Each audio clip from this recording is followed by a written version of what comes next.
Shalom, bon Erev Shabbat, Nassau. Notre paracha parle beaucoup de sujets, un qui est en rapport avec la tzedaka. L'importance de donner la tzedaka selon la Torah. Et ce n'est pas que de la charité ou que du social, parce qu'on trouve que c'est bien.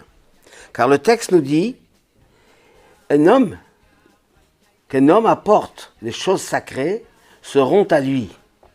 Et ce qu'un homme donne au Kohen sera à lui. Quel est le sens de ce verset? Ce qu'il donne au Kohen sera à lui. Disent nos sages, il s'agit de la mitzvah de Bikurim, des prémices, ce qui était surtout lié avec la fête de Shavuot, où c'était le moment où on apportait les Bikurim. Et là, la Torah nous dit que les Bikurim doivent être amenés la Hashem Elokecha au temple, qui ensuite seront consommés par le Kohen. Et là, on se demande, si c'est pour le Kohen qu'on doit donner, ça fait partie des matnot, des cadeaux qui reviennent au Kohen, pourquoi il faut l'amener au temple? La Hashem Elokecha. On peut le donner directement au Kohen. Disent nos sages qu'ici on a un enseignement important dans la notion de donner la tzedaka. Quand on dit de donner les prémices des premiers fruits au Kohen, il y a quelque chose d'irrationnel. Quelqu'un a travaillé, a labouré, a semé, il s'est fatigué, il a peiné. Finalement, il a les prémices, les meilleurs de ses fruits. On lui dit, tu amènes la Hashem Elokecha, tu amènes ça à l'Éternel ton Dieu.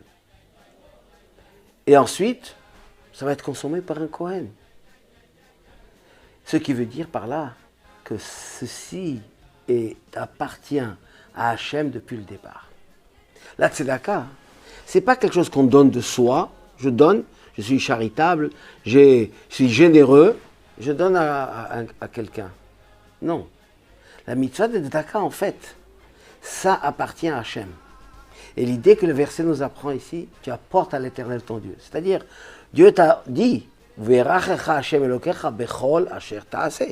Dieu te bénira sur tout ce que tu fais. Il y a une mitzvah d'agir, de travailler, de gagner honnêtement, et d'être riche, et comme je l'ai dit la dernière fois, très très riche même, c'est très bien. On donne beaucoup de tzedaka. Et là, il y a un paradoxe. On donne, on a ce libre arbitre de donner, mais en fait, il faut savoir que ça appartient à Hachem. Ta vie, la Hachem Elokecha. Quelle sera la différence? La différence serait que si quelqu'un pense que c'est lui qui donne, il choisit qui veut cette communauté, cette synagogue, ce besoin. Il fait son choix à lui à qui il faut donner. Mais quand on dit la Kohen, ici, tu amènes à Hachem. Et Hachem, il te dit à qui donner.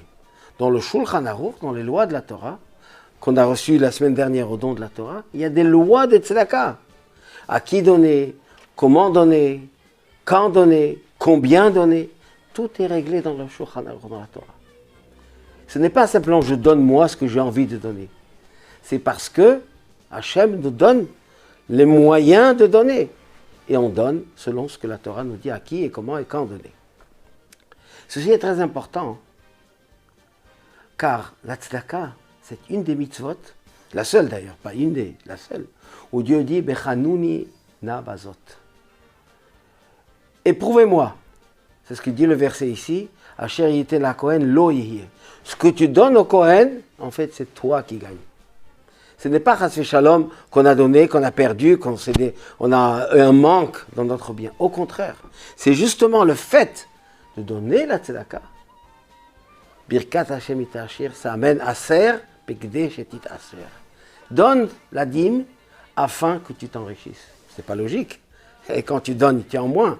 Quand on paye ses impôts, on a moins dans sa poche. Eh bien, la tzedaka, c'est le contraire. On donne, alors Hachem nous donne plus. La mitzvah de tzedaka est une des mitzvot que la personne profite dans ce monde et dans l'autre monde. Comme ça disent nos sages. Quand on donne la tzedaka, Hachem nous donne, nous rend plus que ce que nous pouvons acheter avec les moyens, avec l'argent qu'on a donné. C'est pas qu'en donnant 100 euros, Hachem nous donne 100. Il nous donne des choses. Bané, les enfants, Chaye, la santé, Maisonné, la parnassa, Révéchi, large dans tout ça. Car ce qu'Hachem nous donne, à la place, en compensation de la tzedaka, quelque chose qu'on ne peut pas avoir avec l'argent. Ce sont des choses qui seul Dieu nous donne. Que Dieu fasse que cette mitzvah de tzedaka amène le Mashiach, comme il est dit, En Israël niga'alin ela bitzedaka. La Géoula vient quand on fait la mitzvah de tzedaka comme il se doit, à Avat Israël, et on méritera, ou on viendra un moment où on n'aura plus de donner à personne, car tout le monde aura ce qu'il faut dans la richesse, dans l'opulence. Shabbat, Shalom ou Mevorach.